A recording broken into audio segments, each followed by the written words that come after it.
Hello guys, in today's session I'm going to talk about how you can read and write CSV files in Python. Without wasting time, let's get started. I have my CSV file as test.csv here, having the column names as ID, name and email. Okay, corresponding to that, I have my data. I have my 4 records.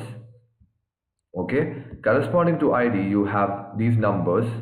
Okay, for example you have 1011, and corresponding name you have Ronaldo, and for email you have ronaldo11 at company.com, and likewise you have 3 more records in this CSV file. CSV stands for comma separated values. Here you can see each and every item is separated by comma. Okay, so I'll go back to my Python file. I'll import a module called CSV. I'll import this library, and now I will call the open method. I'll use the with open, and I'll call the test.csv file. I'll try to open this file. I'll open it in the read mode, so I'll mention it as R, as I'll mention it as file 1. Okay, now what I'll do is I'll read this file using csv.reader, and I'll specify the file name.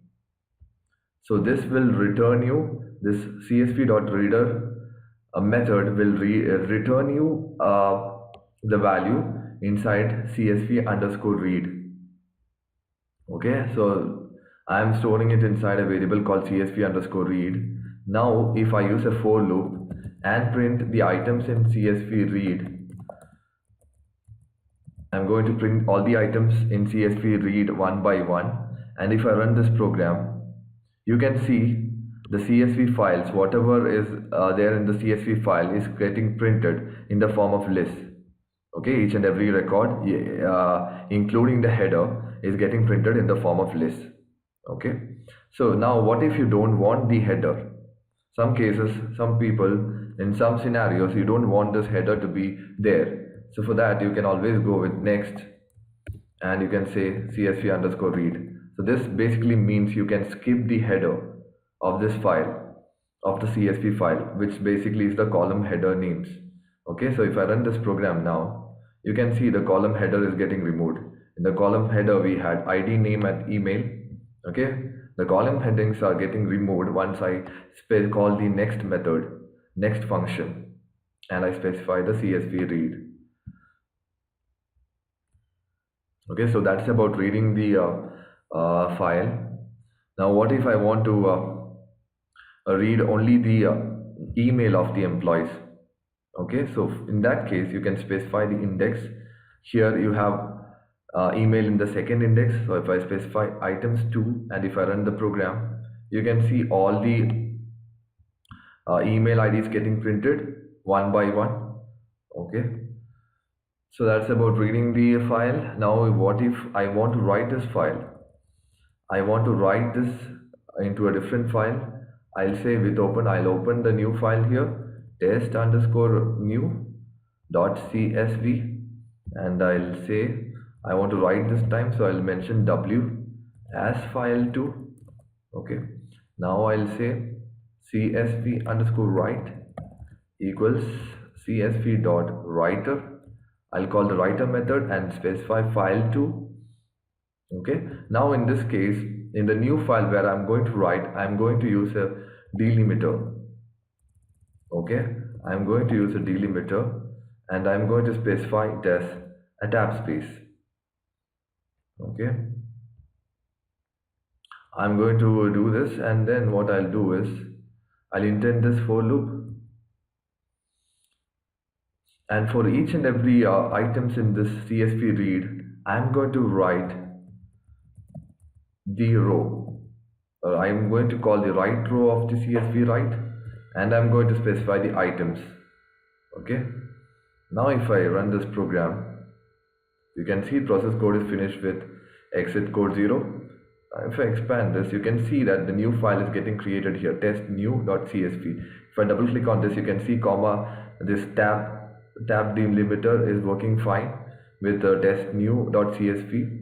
Okay, what if I want to change the delimiter to something else? If I say hyphen, and if I run this program, okay, In the test new file, you can see the values are getting separated using hyphen. Okay. So I have shown you how you can read the CSV file, and you can write also to a new CSV file. Test._new is the file to which we have written the file we have written after we have delimited using the hyphen. Okay, so this is one way of reading and writing CSV files. The other way is you can make use of the dict reader. Okay, instead of reading it like this, you can use the dict reader, and you can specify the file name as earlier. Okay, and what you can do now is you can call the for loop. You can say for items in csv underscore read. Okay, now for items in print items, if you execute this program, you can see in the previous case it was getting stored in the form of list, and now when I use dict reader, you can see it is almost storing the values in the form of, it is printing values in the form of a dictionary structure. Okay, now you don't have a heading. Earlier when I printed the items using reader method of CSV, it also printed the header of the CSV file, the column names of the CSV file. But in this case, when I use dict reader, it does not print the header of the CSV file.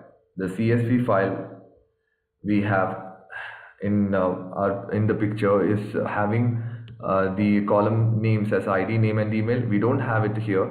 Instead, we have a key value pair. Okay, so these column names are getting stored as the keys.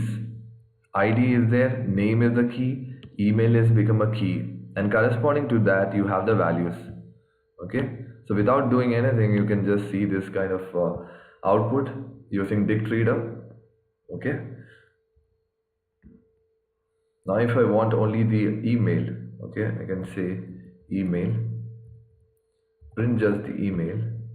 If I run this program, you can see the emails getting printed. In the earlier case, you had to specify the index, and now you can just specify the key name, the key itself, so that you don't have to know what index the key lies. Okay, you just don't have to know about the index, you just need to know about the column names. Okay, column heading names. So this is about this, and now I can also show you how you can write using this. Okay, using the dict writer method. Okay, you can also write. So I'll use with open, and I'll say test dot underscore dict dot csv. Okay, now I'm going to write into this w for write as file2, and I'll say csv underscore write equals csv dot dict writer, and I'll specify the file2, and I will say delimiter equals hyphen, might be, yeah, I can give it as hyphen.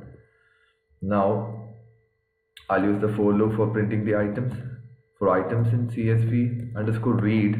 Okay, in this open session of read, you have to write to the dot write row. You have to call the write row method of the csv underscore write for writing the items. Okay, now if I run this program, you can observe one error. You can see that line number 7, there is an error. It shows that there is one required positional argument, field names, for the dict reader. There has to be one more parameter which has to be passed to this method, which is field names. Okay, I'll equate it to f names, and here in the f names, what you have to do is you have to pass a list which consists of the heading names for this CSV file. Here in this case, it is ID, name and email. You have to specify that here, ID, name and email.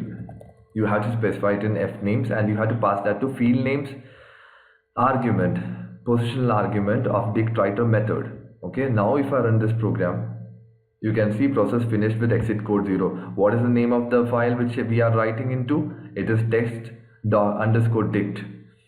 So if I just expand this here, you can see that test underscore dict dot csv is created here. Double click on this, you can see that without the heading names, you can see all the data, all the 4 data of the CSV file, test CSV file. There are 4 records. You can see all of them getting printed in this CSV file, okay, which we created based on dictionary writer. So I don't have the column headings here. So what if I want to see the column headings? So for that, what we have to do is we have to call the CSV underscore write, and we have to call the write header method. Okay, if I call this write header method, you can see that if you execute this program, you can see that the column names are also getting is also getting printed in this test underscore dict dot csv file. Okay, so that's it about reading and writing CSV files in Python. If you have any questions, please don't hesitate to ask me under the comment section, and please do not forget to like, comment and subscribe to my YouTube channel. Thank you.